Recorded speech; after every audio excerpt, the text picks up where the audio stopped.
Welcome to PYQ solution class.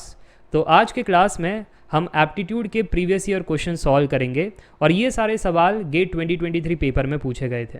सारे branches को cover करेंगे वन बाय वन। शुरुआत कर रहे हैं सिविल ब्रांच से। सबसे पहला सवाल आपकी स्क्रीन के सामने ये रहा। ये सवाल गेट 2023 सिविल शिफ्ट 1 में पूछा गया था, फोरनून सेशन। MCQ क्वेश्चन यानी एक ही ऑप्शन करेक्ट। टॉपिक है verbal ability. I have not yet decided what I will do this evening, I dash visit a friend। Option A might, इसकी स्पेलिंग देखो MITE। Option B would, option C might but यहाँ पर spelling है MIGHT and option D didn't। इसमें से एक option सही है। 45 सेकेंड्स के अंदर बन जाता है। आखिरी के 15 सेकेंड्स आपके पास। सारे टॉपिक्स को हम देखेंगे, verbal ability, numerical ability, quants, data interpretation, everything. ठीक है, चलिए आखिरी के 5 second. 3, 2, 1 done. The correct answer is C. अब यहाँ पर ऑप्शन सी क्यों सही है? क्योंकि अगर आप स्टेटमेंट को ध्यान से देखो, I have not yet decided what I will do this evening, ये स्टेटमेंट ही कहना चाहता है वो पर्सन कंफर्म नहीं है। अगर कंफर्म नहीं है तो उसकी बातों में भी वही वर्ड होंगे जो कंफर्मिंग वर्ड ना हो। I dash visit a friend. अब अगर आप कहते हो I didn't visit a friend तो ये कंफर्म हो गया, तो कंफर्मिंग वर्ड नहीं होना चाहिए, इसलिए ऑप्शन डी गलत है। माइट तो ऐसे ही गलत है क्योंकि माइट का मतलब होता है स्मॉल। अब यहाँ पर स्मॉल का रिक्वायरमेंट ही नहीं है, आउट ऑफ कॉन्टेक्स्ट वाली बात हो गई। अब वुड या MIGHT, इन दोनों में से एक सही होगा। अब अगर आई वुड भी कह दिया तो फ्यूचर में जो कंफर्म है, I would visit my nannies house, मैंने कंफर्म कर दिया ना। जबकि ये स्टेटमेंट कैसा है, एक नॉन कंफर्मिंग, इसलिए जो वर्ड माइट है that is a non conforming word, इसलिए ये जो ऑप्शन है वो ठीक है। तो बहुत ही इजी आता है वर्बल एबिलिटी एप्टीट्यूड में। तो ये रहा पहला सवाल, इजी। अब नेक्स्ट क्वेश्चन को देखते हैं। तो अगला सवाल आपके स्क्रीन के सामने ये रहा। एक और वर्बल एबिलिटी का क्वेश्चन गेट 2023 सिविल शिफ्ट 1 में पूछा गया था। इजेक्ट इज टू इंसर्ट, तो एडवांस इज टू क्या होगा? बाय वर्ड मीनिंग आपको बताना है। अब यहाँ पर कोई एनालॉजी होगी, कोई रिलेशनशिप होगा। अब इजेक्ट इंसर्ट में ऐसा कौन सा रिलेशनशिप है जो एडवांस डैश में होना चाहिए? एडवेंट, प्रोग्रेस, रिट्रीट या लोन? बहुत ही आसान सवाल है, ये भी 45 सेकेंड्स के अंदर बन जाना चाहिए। तो आखिरी के 15 सेकेंड में आपको देना चाहता हूँ। इजेक्ट इंसर्ट, पेन ड्राइव के बारे में सोचो। इजेक्ट किया, इंसर्ट किया, तो ये ऑपोजिट एक्टिविटी हो रही है। तो एडवांस का ऑपोजिट क्या होगा? Advent, progress, retreat, loan. अब एडवांस यानी आगे बढ़ना, प्रोग्रेस भी आगे बढ़ना, यहीं पर प्रोग्रेस कट गया। अब बाकी के बारे में सोचो। चलिए, द टाइम इज अप। मैं बताता हूँ, the correct answer is retreat. Advance and progress synonym है, तो ये कट गए। और यहाँ पर आपको नोट करना है, इजेक्ट और इंसर्ट में, इजेक्ट और इंसर्ट में जो रिलेशनशिप चल रही है दैट इज ऑपोजिट रिलेशनशिप। इसलिए हमको यही खोजना है कि एडवांस और डैश में ऐसा ऑपोजिट रिलेशनशिप कौन सा होगा। प्रोग्रेस तो नहीं होगा। अगर मैं रिट्रीट के बारे में बात करूं तो यस, आपने एडवांस और फिर उसका ऑपोजिट होता है पीछे हट गए तो रिट्रीट किया, तो कलकत्ता ठीक है। लोन जो है वो अगेन आउट ऑफ कॉन्टेक्स्ट हो जाता है। एडवांस और लोन में कोई ऐसा इनपुट आउटपुट इजेक्ट इंसर्ट वाला कोई संबंध नहीं बनता है, इसलिए लोन भी गलत है। एडवेंट का मतलब होता है अराइवल, तो अराइवल इतना यहाँ पर अच्छे से फिट नहीं हो रहा है। एडवांस अराइवल नहीं फिट नहीं हो रहा है क्योंकि स्टार्ट एंड ऐसा होना चाहिए ना। तो एडवांस और रिट्रीट ये ऑपोजिट बैठ रहे हैं, अराइवल उतना सही से बैठ नहीं रहा है, इसलिए ऑप्शन ए गलत है। So option C is absolutely correct. Advance का ऑपोजिट रिट्रीट है। चलिए आगे लेकर चलता हूँ, अगला सवाल देखते हैं। अगला सवाल आपकी स्क्रीन के सामने आ रहा है कुछ इस प्रकार। अब ये जो सवाल है ये न्यूमेरिकल एबिलिटी है, बहुत ही आसान सा सवाल। चलिए मैं आपको देता हूँ 1 minute 30 second. In the given figure, PQRS TV is a regular hexagon with each side of length 5 cm. A circle is drawn with its center at V such that it passes through P. What is the area in centimeter square of the shaded region? The diagram is representative. तो यहाँ पर आप देख सकते हो circle है और ये रहा रेगुलर हेक्सागन, यानी सारे के सारे साइड सेम होते हैं और हर एक एंगल भी सेम होता है। ठीक है, बस आपको ये एरिया ऑफ द सेक्टर बताना है कितना होगा। 1 मिनट आपके पास। ऐसे सवाल हमने प्रीवियस ईयर पेपर्स में भी किए हैं। और ज्योमेट्री बहुत इंपॉर्टेंट है, ये मैं हर बार कहता हूँ, हर एक साल आपको ज्योमेट्री से सवाल मिलेंगे ही मिलेंगे, ये गेट एग्जामिनर का फेवरेट टॉपिक है। अब एरिया ऑफ सेक्टर क्या होता है? एरिया ऑफ सेक्टर होता है theta by 360 degree into pi r square. अब आपको यही तो फिगर इट आउट करना है, यहाँ पर थीटा कितना है ये फिगर इट आउट कर लिए तो बात बन गई।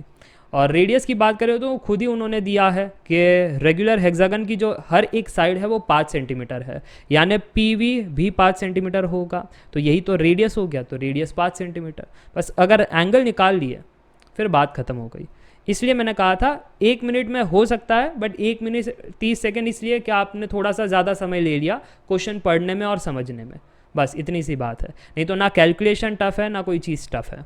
चलिए, so the time is up, the correct answer is option A. अब ऑप्शन ए क्यों ठीक है, चलिए देखते हैं। जैसे मैंने कहा, सबसे पहले ये डायग्राम को कॉपी किया जाए, इसकी ज़रूरत पड़ेगी आगे। अब यहाँ पर आपको नोट करना है फर्स्ट पॉइंट, रेगुलर हेक्सागन, ये शब्द यूज़ किया गया है। रेगुलर हेक्सागन का मतलब ये होता है कि सारे के सारे साइड सेम है, ऑल साइड्स आर सेम, और क्वेश्चन में दिया है कि उनका लेंथ जो है वो 5 सेंटीमीटर है। ठीक है जी। सेकंड, रेगुलर हेक्सागन के अंदर एक और बात होती है कि हर एक एंगल भी सेम होता है, इसलिए each angle of regular hexagon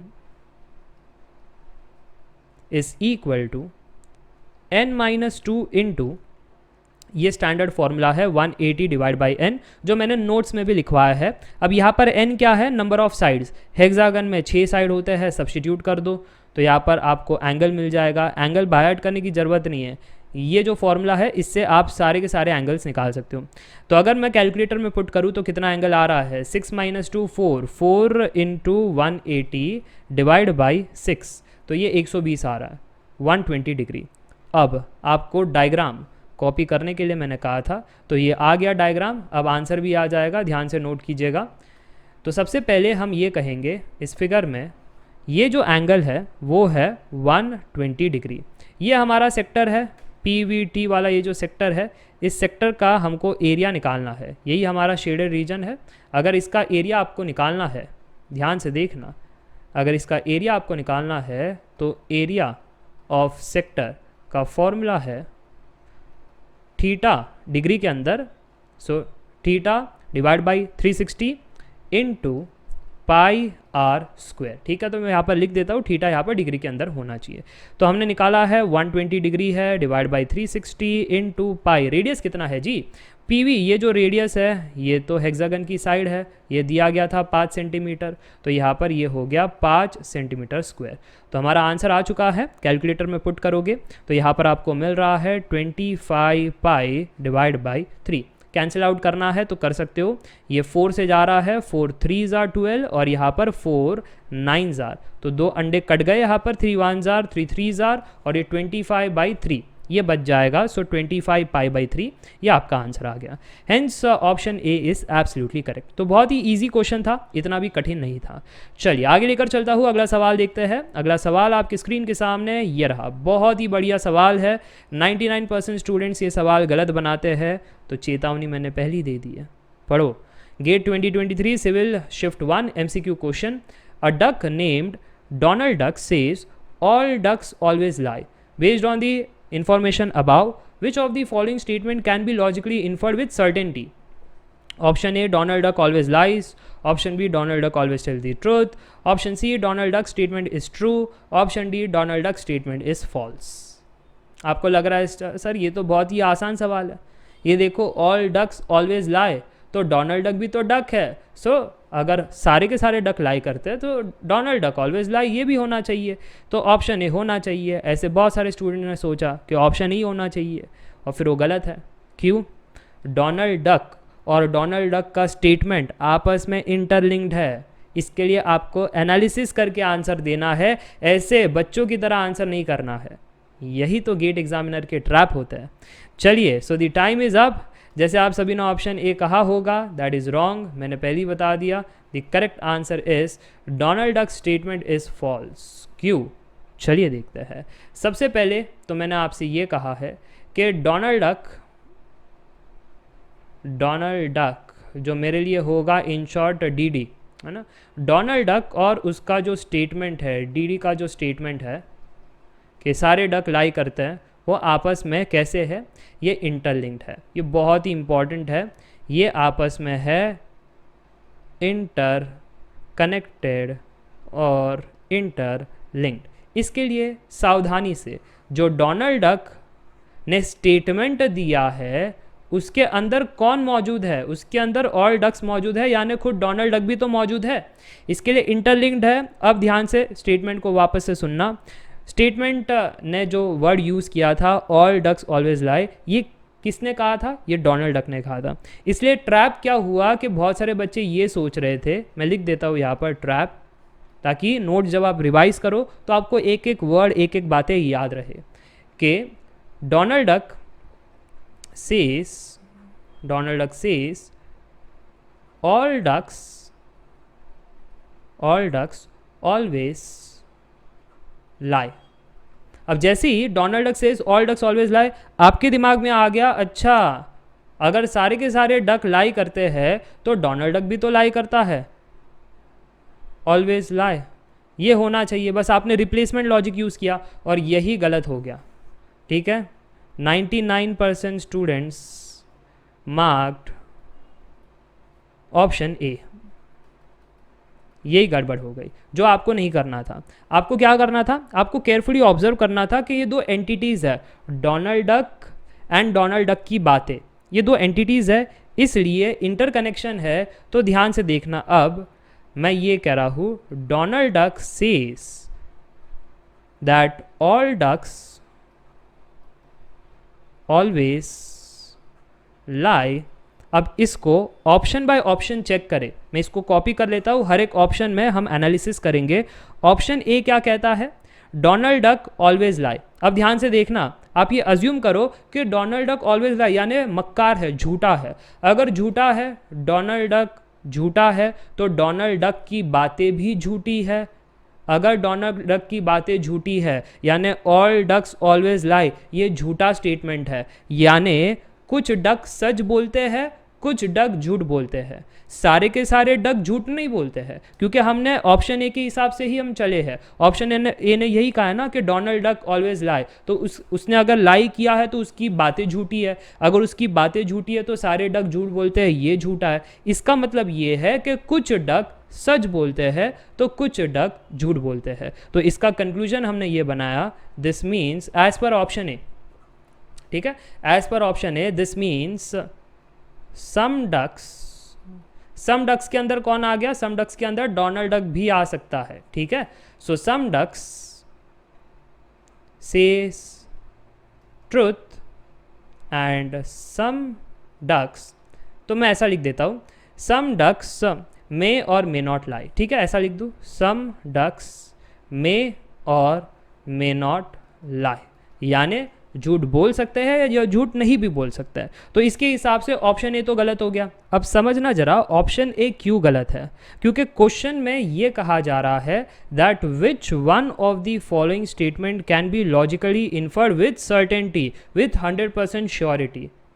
तो ऑप्शन ए ने 100% श्योरिटी के साथ कहा था कि डोनाल्ड डक ऑलवेज लाइज, कि 100% वो मक्कार है, झूठा है। जबकि हमने क्या प्रूव किया यहाँ पर, अगर आपके हिसाब से चले तो ये स्टेटमेंट बन रहा है दैट डोनाल्ड डक मे और मे नॉट लाई, 100% झूठा नहीं है, डोनाल्ड डक मे और मे नॉट लाई, इसलिए ऑप्शन ए गलत है। अब क्लियर हो गई बात? अगर बात क्लियर हो गई तो चलिए आगे बढ़ते हैं। ऐसी ऑप्शन बी सी डी सबको एनालाइज करना है। ऑप्शन बी क्या कहता है, Donald duck always tells the truth. अभी तो प्रूव किया ना, चलो वापस से प्रूव कर देते हैं। अगर ये स्टेटमेंट लेते हैं, अब उनके हिसाब से वो क्या कह रहे हैं, Donald duck always tells the truth, ये ऑप्शन बी चल रहा है। अगर डोनाल्ड डक सच बोल रहा है तो ये जो स्टेटमेंट है ऑल डक्स ऑलवेज लाई, ये भी सच होगा। और अगर ये सच होगा तो ये इनडायरेक्टली क्या कहेगा कि जब सभी के सभी डक लाई कर रहे हैं तो डोनाल्ड डक भी तो लाई कर रहा है, क्योंकि वो भी तो एक डक है। देख पा रहे हो? तो इसने एक फीडबैक दिया दैट डोनाल्ड डक लाइस। तो आपने ऑप्शन बी में क्या कहा था, आपने ऑप्शन बी में ये कहा था कि Donald duck always tells the truth, हमने बता दिया अगर वैसे चले, कैसे मान करके चले कि Donald ducks always tell the truth, तो उसके हिसाब से उसकी जो स्टेटमेंट है वो भी सच है कि ऑल डक्स ऑलवेज लाई, और इससे जो मतलब निकलेगा कि सारे के सारे डक झूठा है तो डोनाल्ड डक भी झूठा है, तो ये कंक्लूजन बना कि डोनाल्ड डक झूठा है, तो इसलिए ऑप्शन बी गलत हो गया। सच्चा तो नहीं है जी, आप तो सच्ची की बात कर रहे थे। अब सी और डी में कहानी है, तो सी और डी में से अगर एक भी गलत साबित कर लो तो फिर जो बच गया है वो सही हो जाता है। अब देखना ध्यान से, Donald duck statement is true. अब ये थोड़ा सा एनालिटिकल है, ध्यान से देखना। उप्स, हमारा यहाँ पर स्लाइड ख़त्म हो गया है, चलो थोड़ी सी स्लाइड ऐड करते हैं और चीज़ों को आगे समझते हैं। एक सेकंड मुझको दे देना। चलिए, तो अब इसको कॉपी कर ले, ये स्टेटमेंट कॉपी कर लिया। अब ऑप्शन सी ने क्या कहा कि जो डोनाल्ड डक का स्टेटमेंट है वो सच्चा है, यानी ये चीज़ सच्ची है, ऑल डक्स ऑलवेज लाई, ये सच्चा है। अगर ये सच्चा है तो फिर डोनाल्ड डक झूठा हो जाएगा। Check it out, all ducks always lie का मतलब ये हुआ कि डोनाल्ड डक भी झूठ बोलता है।